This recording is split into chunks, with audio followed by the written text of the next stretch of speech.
They broke you on purpose, not by accident, not because they didn't know better. They studied your weakness, they found the entry point, and they struck. Most men never recover, but you're still watching, which means you're different. This is the Machiavelli Protocol. Here's what nobody tells you about betrayal. It's not the act itself that destroys you. It's what happens after. You replay it, you question yourself, you wonder if you deserved it. And while you're drowning in that mental loop, they've already moved on. That's the game. They break you, then watch you break yourself. But Machiavelli understood something the modern world forgot. The man who controls his response controls the outcome, not his emotions. His response. And today, you're going to learn the protocol that turns betrayal into your greatest tactical advantage. If you're done being the victim in someone else's story, stay locked in. When they betray you, every instinct screams at you to react. Text them, confront them, expose them, make them feel what you feel. Don't. Here's why. In the first 72 hours after betrayal, your nervous system is hijacked. You're not thinking strategically. You're bleeding emotionally. And every move you make from that state gives them power. Machiavelli wrote, "Never attempt to win by force what can be won by deception." Translation, your silence is more violent than any words you could say. So here's the protocol. Day 1. Feel everything. Scream into a pillow. Write the rage on paper. But send nothing. Post nothing. Contact no one. Day 2. Analyze coldly. Who benefited? Who knew? What pattern have you ignored? This isn't therapy. This is intelligence gathering. Day 3. Decide your move. Not from emotion, from position. Do you cut them off? Do you let them think they won? Do you ghost without explanation? Whatever you choose it consciously. Because the person who broke you is waiting for your reaction. They need it.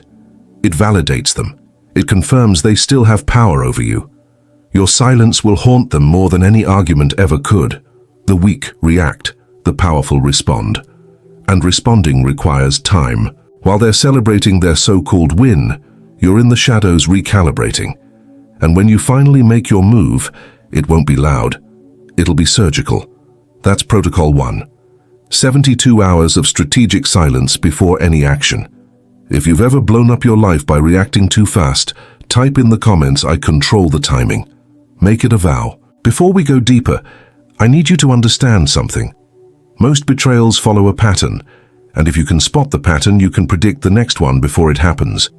There are 3 types of people who will break you. The opportunist. They never valued you. They used proximity for advantage. The second, a better option appeared. You were replaceable. The coward. They care, but not enough. When pressure came, they chose comfort over loyalty.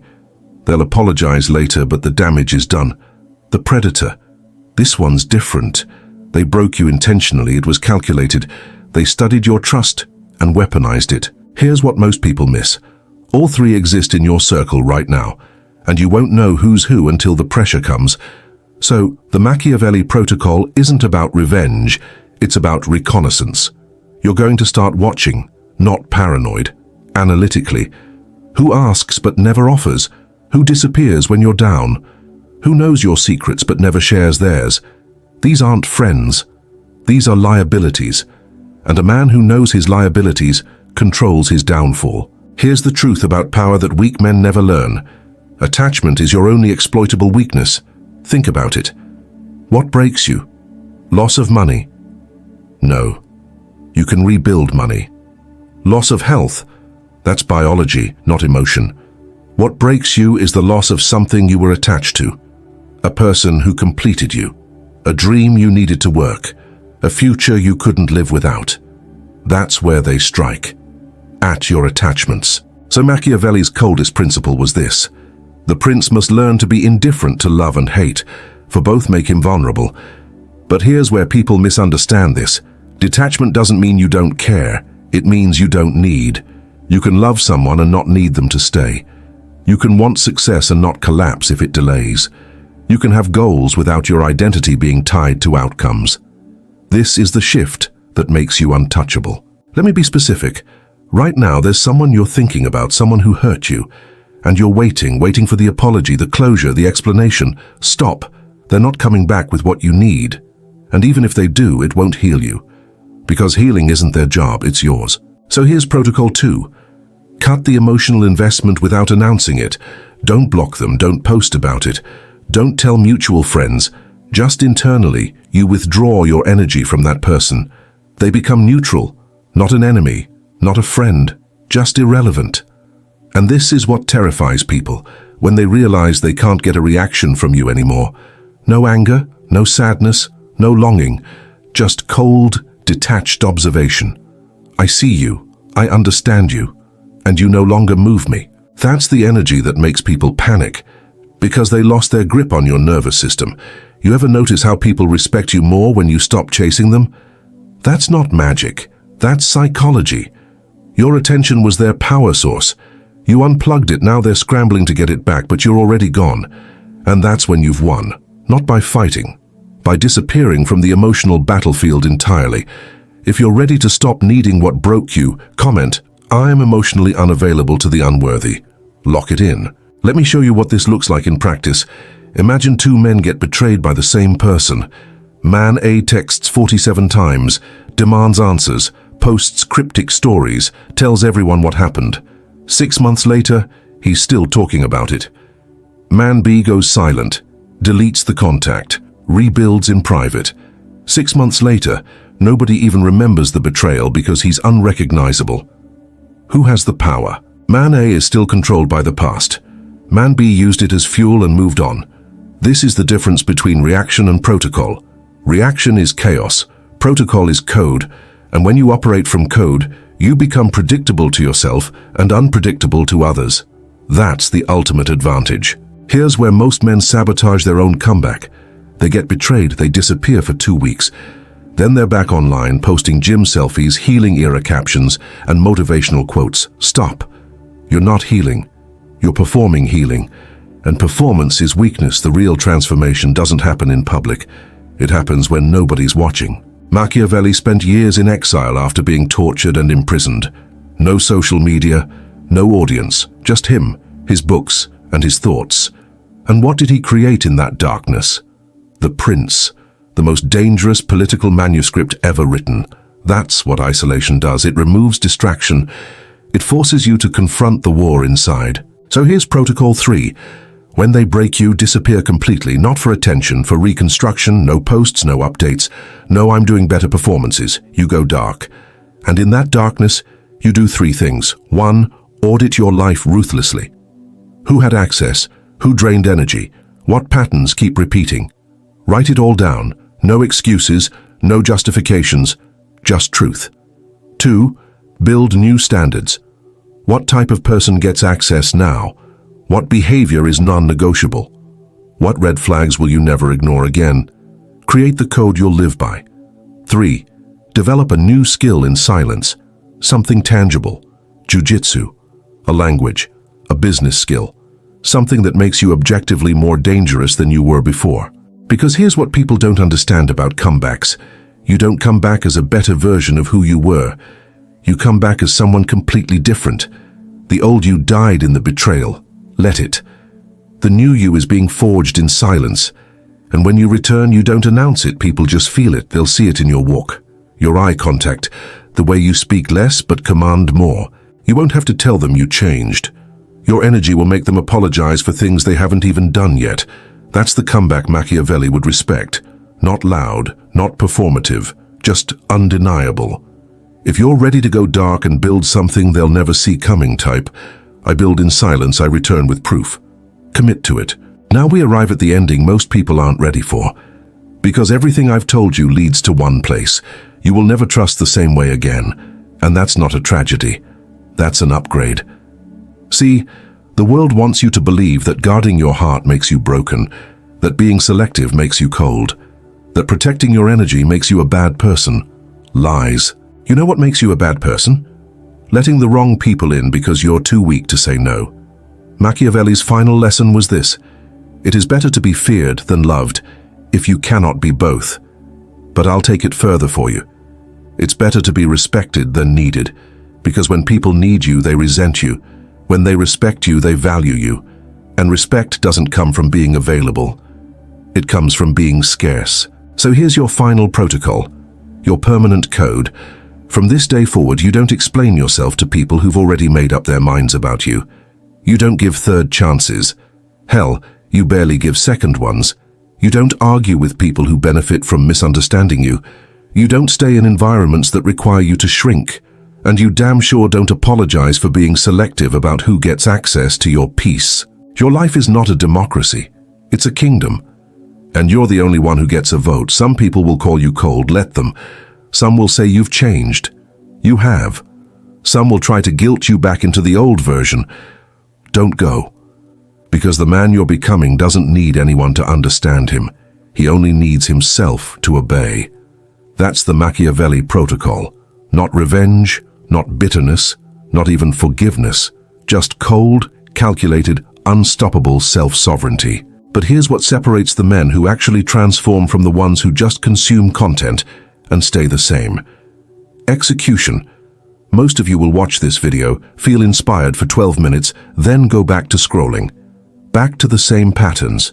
Back to the same people who drain you. Back to waiting for someone else to validate your worth. And 6 months from now, you'll still be stuck in the same mental prison, wondering why nothing changed. So let me be direct with you. The protocols I just gave you are not theory. They're not philosophy, they're operational, meaning they only work if you work them. And working them requires something most men don't have anymore. Discipline.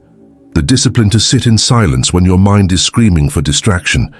The discipline to cut people off even when you still care about them. The discipline to rebuild yourself in total darkness, with no applause, no encouragement, no proof that it's working. You want to know the real reason most men stay broken? It's not because they don't know what to do. It's because they're not willing to be uncomfortable long enough for the transformation to take root. They want the power without the isolation. They want the respect without the rejection. They want the comeback without the collapse. But that's not how this works. You don't get to skip the hard part. The hard part is the part that builds you. Machiavelli didn't write The Prince while he was comfortable. He wrote it after losing everything, after being betrayed by the people he served, after being tortured and exiled. That suffering wasn't a setback, it was the curriculum, and the same is true for you. The betrayal you experienced wasn't random. It was designed to break you open so you could see what you're actually made of. Most men fail that test. They let the betrayal define them. They wear it like a scar they show everyone for sympathy. But you're not most men, or at least you're choosing not to be. And that choice, that decision to take the pain and convert it into power, that's what separates the rulers from the ruled. Because here's the truth they don't want you to know. The system is designed to keep you weak. It profits from your emotional instability. Every time you react instead of respond, every time you seek validation instead of building in silence, every time you let someone else's opinion derail your mission, you're feeding the machine that keeps you powerless. But the moment you implement the protocol, the moment you go dark and start rebuilding according to your own code, you become a threat. Not because you're aggressive, because you're no longer controllable. And that's what power actually is, not domination. Self-sovereignty. The ability to stand alone and be unshaken, to walk into any room and not need a single person in it to validate your existence, to lose everything and rebuild without asking for permission or assistance. You want to know what truly terrifies weak people? A man who doesn't need them, a man who has learned to be enough for himself, a man who has killed his attachments and built his life on a foundation that no betrayal can crack, because that man cannot be manipulated. He cannot be guilted. He cannot be controlled through his emotions. And in a world that runs on emotional manipulation, that makes him dangerous. So here's what I need you to understand. This video is not a pep talk, it's a transmission. I'm not here to make you feel good.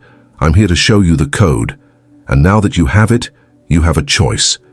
You can close this video and go back to your old patterns, back to the same people, back to the same pain, or you can take the protocol seriously and actually implement it, starting today, starting right now. Delete the number you keep looking at. Stop checking if they watched your story. Stop explaining yourself to people who already decided who you are. Stop performing your healing for an audience that doesn't care. Go dark. Actually go dark, not for a week. For as long as it takes to rebuild yourself into someone unrecognizable. And when you come back, don't announce it. Don't post about it. Just be it. Let them see the change in your eyes, in the way you move through the world, in the way you no longer react to the things that used to break you. That's the only proof you need, not words. Presence. And presence is built in silence, in isolation, in the dark nights where you sit with your demons and teach them to obey you instead of haunt you. That's where kings are made, not in the light, in the shadows. If you made it this far, you're not here by accident. You're here because something inside you is ready to stop playing defense and start positioning for power. So I'll leave you with this. The betrayal was never about you. It was a test. And you passed the moment you decided to rebuild instead of beg. Now the only question is, what will you do with this information? Will you screenshot it and forget it in 3 days? Or will you actually implement the protocol? Because knowledge without execution is just entertainment, and you didn't come here to be entertained, you came here to evolve. So here's your final action. Comment below, "I am the protocol." 3 words. But if you mean them, they change everything. And if you want more of this, if you want the strategies they don't teach because they're too effective, subscribe to the Machiavelli Protocol. This is not a motivation channel. This is a tactical manual for men who refuse to stay broken. Welcome to the protocol. Now go dark, build in silence, and return as someone they never saw coming. If you're ready to take these strategies beyond theory, check the pinned comment. The link I left there is the next step to becoming truly untouchable.